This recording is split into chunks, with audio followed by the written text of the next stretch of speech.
So I got to thinking a lot about what it takes to get past those things that stop us from achieving goals or going down paths of inquisition or any number of different things that is not a physically external blocker, so to speak. And one of the things that I realized or kind of cemented around this idea of is that there is a certain amount of self-awareness required for looking at a situation and being able to understand that it's not an external factor, but an internal one that is precluding progress or halting progress.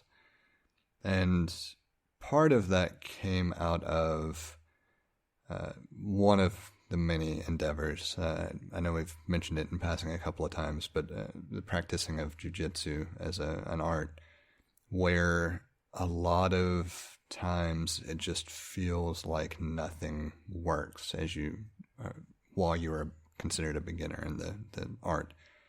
And eventually you just have a good day, and that reaffirms that, yes, you are learning something. It may not all click, but something's happening. And then more time progresses, and then you may have another good day, and et cetera, et cetera. It kind of repeats. The ability to recognize that it's not just a lack of understanding or a lack of being able to execute or a lack of progress or however you want to phrase it, but being able to recognize that the action of showing up and continuing to attempt to do something is actually overcoming that mental barrier of, oh, I just can't do this, or maybe it's not for me, or maybe I can't figure it out, or whatever other excuse or phrasing we want to use. And this seems to happen across the board in so many different realms that it made me take a step back and think about over the past couple of years the pursuit of other endeavors and how there have always been times where it was a purely mental thing to overcome. And I thought it would be a great point to bring in and talk through and kind of figure out how we might be able to provide reassurance, maybe, to listeners that, yes, this is something that exists. You're not strange in thinking that it doesn't or does, or maybe you're enlightened enough to know about it and just need the reassurance that someone else has fought through it as well. But those kinds of things seemed to me like a good thing to just put out there in general. It seemed like it would be a worthwhile topic to just kind of meander through a conversation about. And so it prompted, one, this is a topic, but two, focusing in on whichever way you want to go about it. If you want to specifically tackle personal thoughts and kind of go through it that way, or if it would be beneficial to just have me talk through some of the other examples I alluded to there and see where the conversation goes. Like, I'll leave that piece up to you. But I figured I would open the floor for that type of discussion. So the first thing that comes to mind is, not introspection, but recognition of mental blocks and where they come from. Because I think there are many times where a task might be in front of you, and at least for me personally, something's not if there's like one thing that's missing, and it's not, not everything is perfect, the stars have not aligned, it's really easy for me to like, well, no, I need to put off the task. I can think very, so it has been pointed out to me that I do that, and I can think of recently a time where I was going to work on a task, and I needed some scissors, and I couldn't find my scissors. Like, I spent 10 minutes looking for my scissors, and I was just like, okay, I recognize, okay, I'm getting into a place where, like, I think I need this thing, and now I've spent more time looking for the tool that I think I need, and I haven't done any problem solving about like what would suffice. And that looks like an external blocker, but that was for me an internal blocker. And so I think that that's an example that I can think of off the top of my head of like being able to start recognizing there are external blockers there are internal blockers that masquerade as external blocks. It's a good point, because one of the ones that I was thinking of that's in a similar vein, there are so many different days where a body part will ache, right? And for whatever reason, it doesn't matter whether it's age or soreness from a workout or some activity, regardless, just thinking about there's a body part that aches.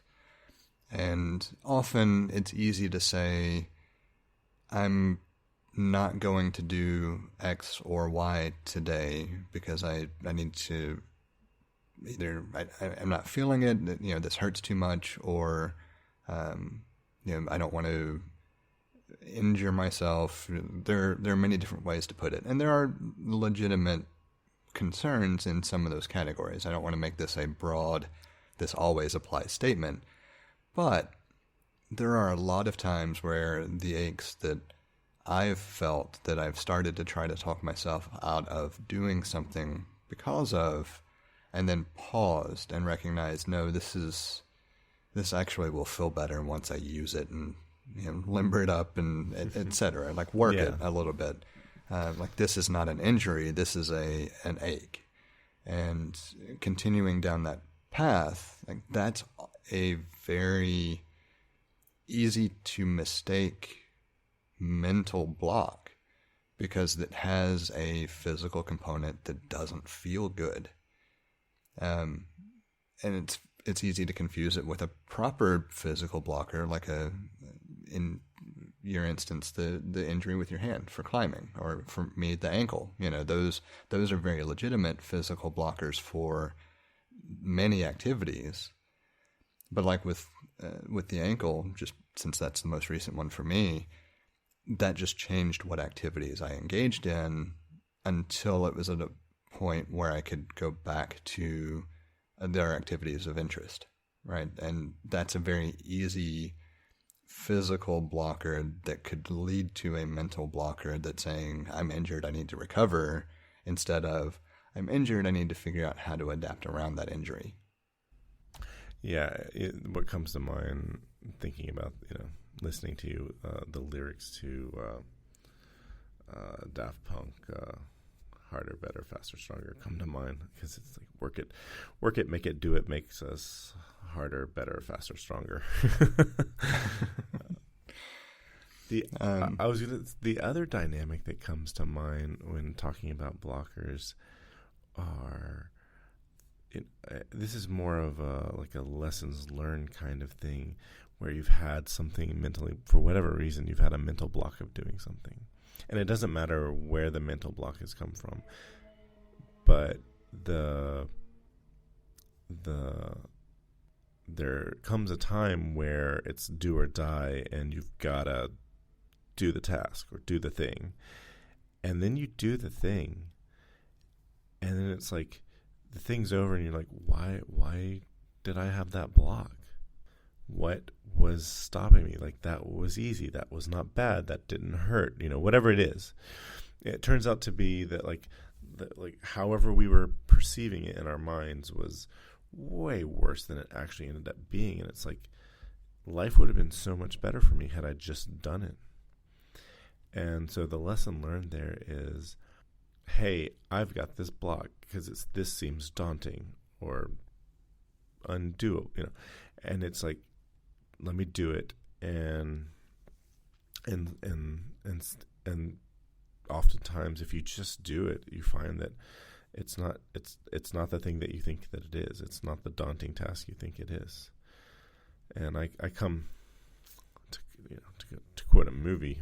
One of my favorite line from the movie The Martian was "work the problem," and I've taken that, and it's like whenever something comes, it's like work the problem. So I think it's funny that you come to that particular phrasing, because what I kept thinking of in the back of my mind was, from an engineering standpoint, break it down. What's the first hurdle to overcome? Yeah, What's the yeah. first problem you encounter? Yeah. Like, what is it that makes it so insurmountable? Is it the number of problems that you have to work through, or is it because you're not looking at what the problem is, you're looking at what the overall end result should be, that kind of thing. I knew it. But it's very similar. Go ahead. I knew a therapist that would say, well, what's the worst possible outcome? And for me, the answer was always, I die. We all die. The heat death of the universe, whatever. Okay, is that likely to happen? No. And then we talk, okay, what's the most likely worst possible outcome? And it would be way less worse than, the heat death of the universe.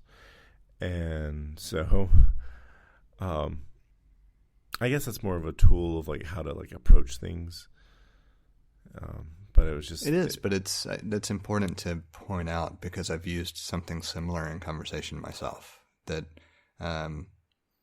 the taking a step and saying, what's the worst realistic outcome of not doing it, and what's the worst realistic outcome of attempting to do it, and which one's better? It's almost always attempting to do it. Yeah. I mean, certain things like skydiving may be able to be kind of neutral, and, jumping out without a parachute at all would certainly be worse than, attempting to do it. But oh, dear God, this is a knapsack. But yeah, in general, attempting to do something is almost always going to yield a more positive result than not attempting to do something, as long as it's attempting to do something that is inherently positive. The other, I was going to say, another benefit of just, gritting your teeth and starting to do it is maybe if it does turn out to be harder or worse than you thought, you have, more time on your side. Usually things that get delayed, for me, usually things that get delayed, there's a time limit. And then when it's not the last possible moment, but when it's, hey, now if I wait any longer, it's going, that waiting is what becomes problematic.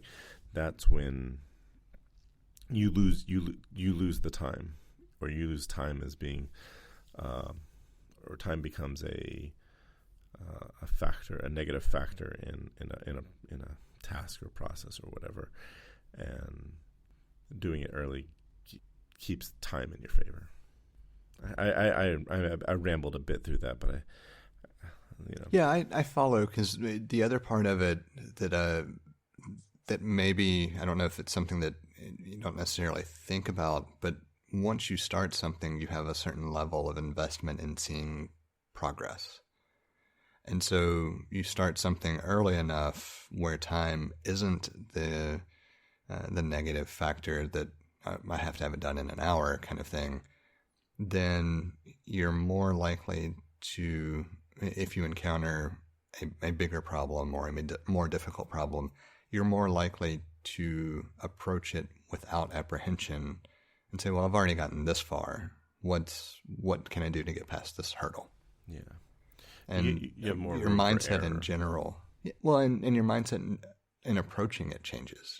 There's no longer I used apprehension earlier, but it's literally the same general feeling of anxiety on a different scale.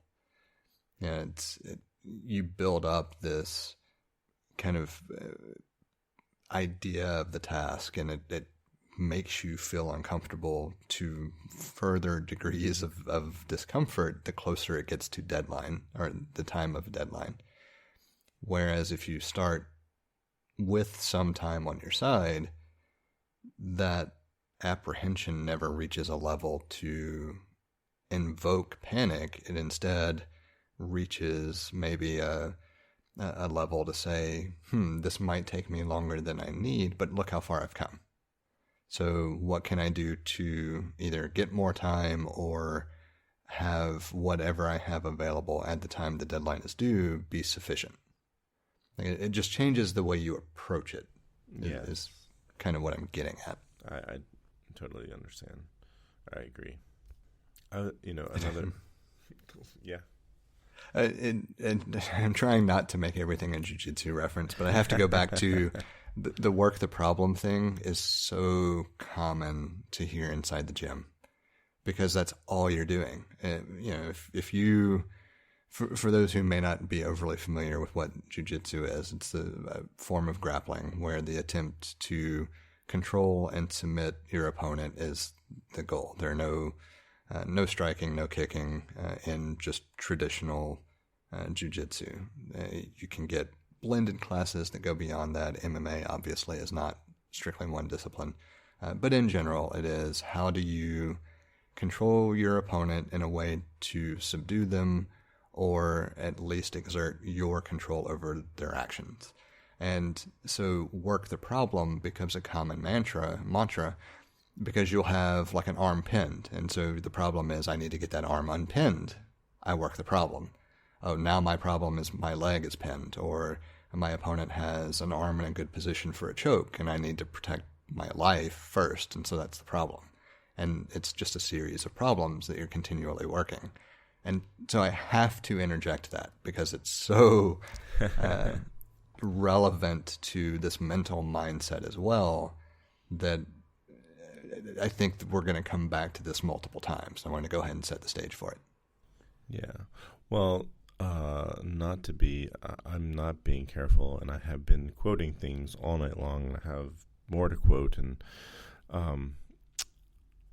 one of the other issues I see with mental blocks is that it's easy to rationalize them. And it makes me, you can rationalize them away, you can rationalize them to minimize their importance, many ways to rationalize things away. And I think about this line from a movie, The Big Chill. And one of the characters said, I don't know anyone who could go through the day without 2 or 3 juicy rationalizations. Because they're more important than sex. And another guy responds, is like, oh no, nothing's more important than sex. And he responds with, oh yeah, have you ever gone a week without a rationalization? And like that right there was just like, oh wow, yeah. That is a rationalization is like as a part of the human condition is incredibly powerful.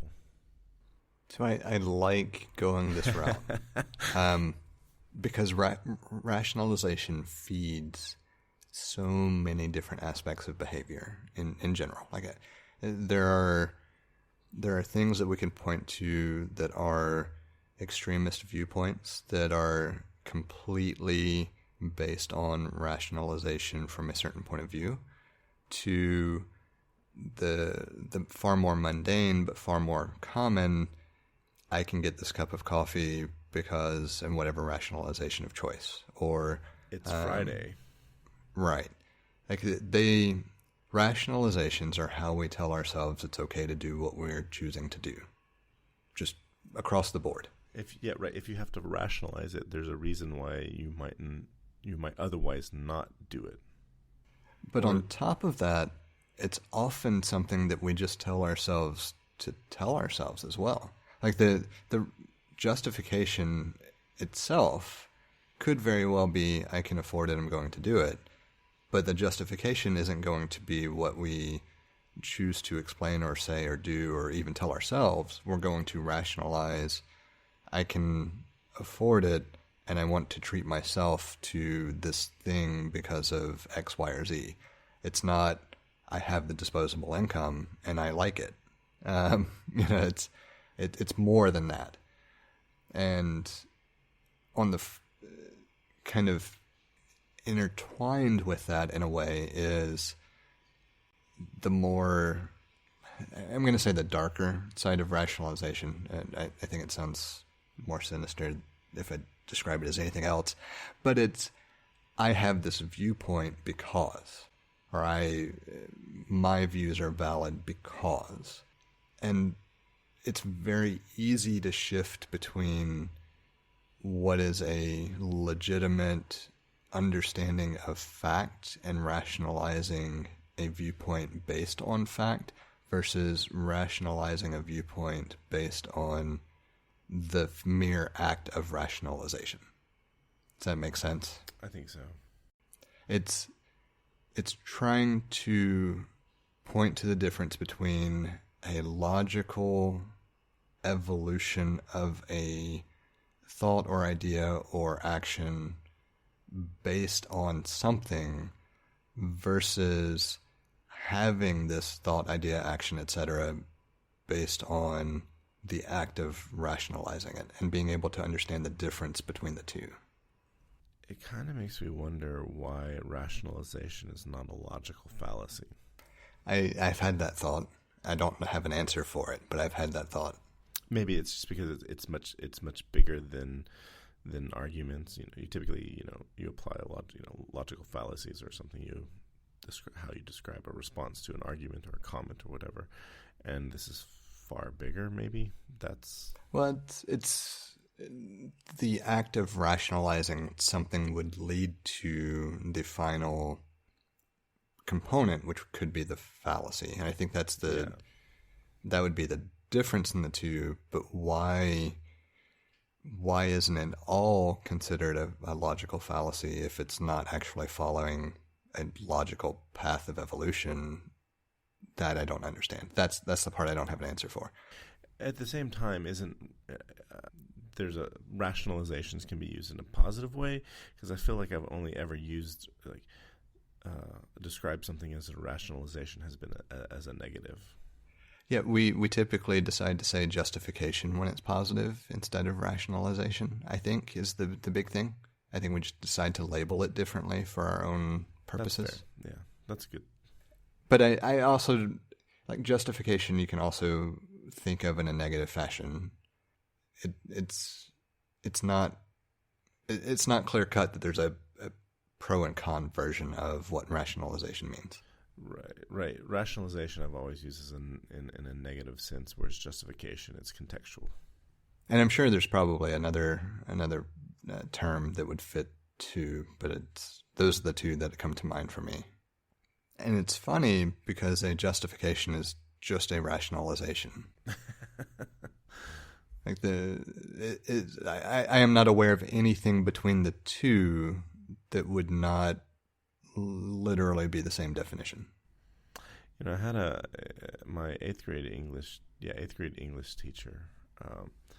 He made a comment about how the reason there are multiple words are because every word has a different shade of meaning, and it's one of those things you hear. I heard it at a young impressionable age, and I thought that, and so every word was reasonable and specific and existed, and as if the English language was curated by intelligent beings, and there was some arbiter of truth and reality in the English language. And it turns out, while that is a fine idea, the English language is not curated.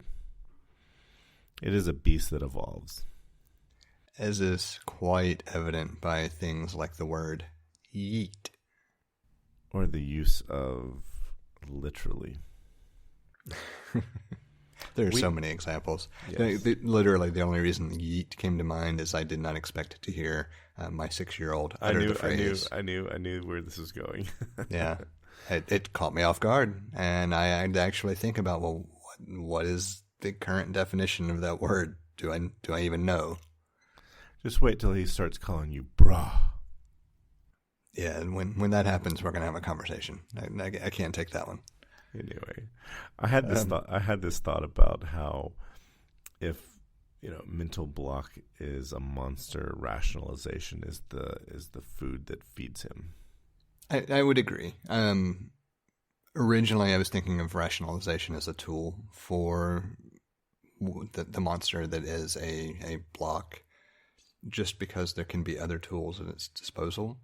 But I think using the feed analogy fits perfectly fine as well. What do you do to overcome your mental blocks? That's a difficult question to answer for as simple as the answer could be. And, and I'm going to leave it at that for a moment, because let's start with what makes it a difficult answer. Everyone's mental blocks are different. Like they may be rooted in the same general thing, but the motivations behind them, the rationalizations, creating them, are going to differ. They're going to be situational, factorial, environmental, potentially. Like there are plenty of different ways that we could have the same block for pursuing an activity at a high level, and the act of overcoming it needing to be drastically different because the factors that created it were different.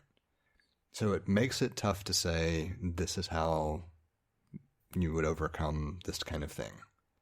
But at the same time, there's a really simple component to that answer. Recognizing a mental process, or recognizing an emotional process, something that isn't acutely driven by an actual physically limiting item, and being able to detach enough from whatever that thing is to be able to examine it. Not necessarily do anything specific, just to be able to examine it outside of the context of this is a physically stopping me, item. That's the key. Not even how you identify that it's not purely a physical block or anything else. It's just being able to, instead of saying, or being able to engage in a process where instead of saying, I can't do it because, it's, am I saying I can't do it because of this? Or can I look at a way around this? That's the big answer. But it doesn't really provide a clean answer, Yeah, no, I think you hit, for me, you said one of the most important things, and that's recognition. It's, like G.I. Joe, knowing is half the battle. That's not wrong. That's a very applicable sentiment in this case. Knowing that you have a mental block, knowing that you are rationalizing, recognizing those things is like a big part of solving the problem. For me, it's getting help is another really good step. There's only so much. There's only so much that one should rely on their friends for before actually pursuing legitimate mental wellness help. And from there, you might find that medicine is what will help you. I worked for a man who he was a neurobiologist and or neuroscientist, and I remember whenever we saw quote unquote crazy person out in the streets, somebody would you might expect somebody to say, I wonder what drug he's on, and this guy would always be like, no, it's like, I'm wondering what drugs he needs. And that sort of that was an impactful way of thinking about it. It's like there's a lot of people that need to be medicated that aren't, and I think that leads to a lot of problems, including having to deal with mental blocks. This in general is such an important focus. I want to make sure that's emphasized in multiple ways. 100% agree. Right? You will never hear me disagree with the appropriate use of mental health resources in general. Where I find this fascinating and why I want to emphasize it in so many different words and potentially in a rambling, incoherent way, we'll see how this plays out, It's a field that's near and dear to me in general. I know we've talked about educationally, I have a background in the behavioral sciences. This is a field that's fascinated me for decades at this point. I can speak about it for so many different reasons. I myself have, on multiple occasions, engaged in the help or services of professionals for various things. And it's led me to a point where I personally feel extremely well equipped to navigate those things that are mental or emotional in general without the assistance of others. Because, one, I have an educational background in it, both theoretical and some applied. Two, because it has been such a fascinating field for me, we're talking about decades of seeking out different aspects of this field out of just pure interest, which tends to also provide you with a number of different ideas about how to navigate problems when they arise if you're unfamiliar with them, et cetera, like the things that you would expect someone who has dedicated a significant portion of their life to understanding the field to be equipped with, right? I don't think there's any kind of shocker there. But it's led to this realization that at the end of the day, identifying and having proper channels of support is the answer. It doesn't matter if it's someone that you seek out for professional services or someone who's able to fulfill the same role because of their knowledge or experience or affiliation with the group or whatever. It's being able to seek out and have the appropriate support structures for the situation. So for many people, that could be a combination of friends and family and mental health professionals. That realistically should probably be the model for 75% plus of the population. But it's being able to understand the appropriate needs for support is the big thing. And if you don't know that, that's when you absolutely should be talking to someone who is a professional in that realm to help you identify them. Because that's first and foremost. Once you've identified them, then it's between you and those support structures to make sure they're healthy and in place and capable of responding to the influences of life in general. But if there's any kind of gray area on identifying those needs, that is absolutely number one priority.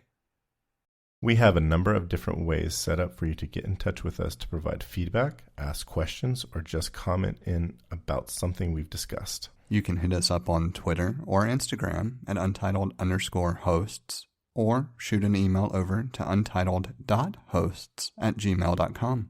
Or get in touch directly with Jesse at jthart.com, or get in touch with me, John, via telepathy. If you would like to support our work or are interested in listening to our new after-show feed, head over to patreon.com/theUntitledPodcast and take a look at the options we have set up. Thank you for listening. We hope you've enjoyed the show. And we hope to connect with more of you as we continue this journey. That's a wrap.